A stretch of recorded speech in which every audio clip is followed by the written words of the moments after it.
Broiler chicken न जाने कितनी जिंदगियां बर्बाद कर चुका है।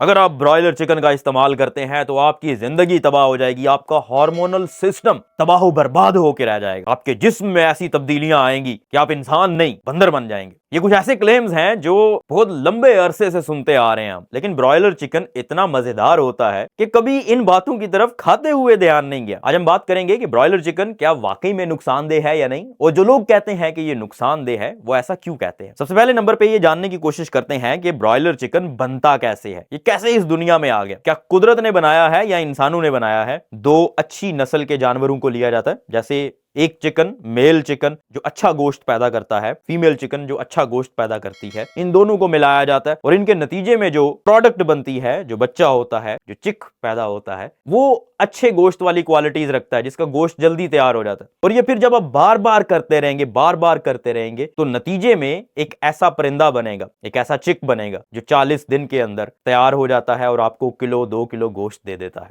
तो इस तरह से ब्रॉयलर चिकन को तैयार किया गया है। पहला क्लेम यह है कि इन्हें पिग्स के मॉडल पे तैयार किया गया, जो सुअर होते हैं उनके जीन्स को इस्तेमाल किया गया। तो इस क्लेम को रद्द करने के लिए एक बात मैं आप लोगों को सिंपल सी बताता हूं। सुअर के डीएनए में जो सुअर का जेनेटिक्स है और इंसानों का जेनेटिक्स, वो ज्यादा मुशाबहत रखता है परिंदों की निस्बत। इंसान का और सुअर का जो डीएनए है उसको अगर आप कंपेयर करें तो 80 से 90% आपको सिमिलैरिटीज मिलेंगी, और इसके बरक्स चिकन का अगर डीएनए देखें तो वो इतना ज्यादा मुशाबहत नहीं रखता होगा। दूसरे नंबर पे ये क्लेम किया जाता है कि ब्रॉयलर चिकन को ग्रोथ हार्मोन्स दिए जाते हैं, ऐसे हार्मोन्स दिए जाते हैं जिनकी वजह से उनकी ग्रोथ बहुत जल्दी होती है। तो इस क्लेम को रद्द करने के लिए सिंपल सी बात जानने की जरूरत है। ग्रोथ हार्मोन पहले नंबर पे तो इतना सस्ता नहीं होता, जितने का ग्रोथ हार्मोन आएगा उतने में आपको किलो 2 किलो मुर्गा मिल जाता है। तो कोई पोल्ट्री फार्म वाला ग्रोथ हार्मोन क्यों लगाएगा इतना महंगा। ये भी क्लेम किया जाता है कि ग्रोथ हार्मोन को उनकी खुराक के अंदर शामिल कर दिया जाता है। देखें, ग्रोथ हार्मोन एक प्रोटीन हार्मोन है, जिस तरह इंसुलिन एक प्रोटीन हार्मोन होता है, और ये जो प्रोटीन वाले हार्मोन होते हैं अगर आप इनको खाते हैं, पेट में चले जाएं तो ये हजम हो जाते हैं, इनका असर जायल हो जाता है। इसी वजह से इंसुलिन को इंजेक्शंस की फॉर्म में दिया जाता है, गोलियां नहीं है इंसुलिन की। बिल्कुल ऐसे ही ग्रोथ हार्मोन्स की भी गोलियां नहीं है। ग्रोथ हार्मोन अगर लगाना है किसी को तो इंजेक्शंस की फॉर्म में होता है, और इंजेक्शंस भी दिन में 2 से 3 दफा लगाने पड़ते हैं। तो अब कौन सा पोल्ट्री फार्म दिन में 2 से 3 दफा इंजेक्शंस लगाएगा, वो भी इतने महंगे वाले हार्मोन के। तीसरे नंबर पे ये क्लेम किया जाता है कि ब्रॉयलर चिकन को एंटीबायोटिक्स दी जाती हैं, जिसकी वजह से इंसानों पे असर चला जाता है अगर वो उसको कंज्यूम करते हैं और उन्हें नुकसान होता है। यह हकीकत है कि उन्हें एंटीबायोटिक्स दी जाती हैं, क्योंकि जो मुर्गा 40 दिन में तैयार हो रहा है उस मुर्गे का कुव्वते मुदाफत इतना स्ट्रांग नहीं होगा और उन्हें इंफेक्शन होने के चांसेस बहुत ज्यादा होते हैं। इसी वजह से उनको एंटीबायोटिक्स की जरूरत पड़ती है। लेकिन 2 किलो के मुर्गे के अंदर कितनी ही एंटीबायोटिक्स मौजूद होंगी जो एक 70-80 किलो के बंदे को असरअंदाज करेंगी। बहुत सारी रिसर्चेस से यह प्रूव हुआ है कि उनमें इतनी ज्यादा एंटीबायोटिक्स नहीं होती कि वो इंसान को मुतासर कर सके। हाँ, फिर भी एहतियात की जरूरत होती है। कुछ गाइडलाइन सेट हैं कि अगर मुर्गे को ज़िबा करना है तो उससे कितने दिन पहले तक एंटीबायोटिक्स आपने नहीं देनी। किसी हद तक एंटीबायोटिक्स नुकसान पहुंचा भी सकती हैं, लेकिन सेफ्टी मेजर्स मौजूद हैं। और एंटीबायोटिक्स का जो सबसे कॉमन और बड़ा साइड इफेक्ट होता है वो पेट खराब होना होता है। आप लोग मुझे खुद बताएं कि कितने लोगों का गोश्त खाने के बाद पेट खराब होता है। फिर एक क्लेम ये किया जाता है कि जो खवातीन, स्पेशली जो यंग खवातीन होती हैं, वो अगर गोश्त का इस्तेमाल करती हैं, ब्रॉयलर चिकन खाती हैं, तो उन्हें पीकॉस का मसला हो सकता है, क्योंकि इस ब्रॉयलर चिकन में हार्मोन्स होते हैं, ईस्ट्रोजन होता है, और वो हार्मोन चला जाता है जिस्म के अंदर और फिर हार्मोनल इम्बैलेंस हो जाता है। इस बात में कोई सच्चाई नहीं है। 2 किलो के जानवर के अंदर, और उसमें से भी आपने आधा किलो या 1 पाव गोश्त खाना है, उसमें कितना ईस्ट्रोजन मौजूद होगा। और ईस्ट्रोजन मोस्टली ब्लड के अंदर मौजूद होता है, जो आप ड्रेन कर देते हैं ऑलरेडी। कोई ऐसी रिसर्च मौजूद नहीं है। पीकॉस की जो वजूहात हैं वो बहुत ही मुख्तलिफ हैं। गोश्त खाने से कोई लिंक नहीं है। हाँ, खुराक अगर आपकी अच्छी ना हो, मोटापे का अगर आप शिकार हो, वर्जिश आप ना करते हो, या आपको जेनेटिकली आपकी फैमिली में पीकॉस का मसला रन करता है, डायबिटीज का मसला रन करता है, तो हो सकता है आप में पीकॉस का मसला हो जाए।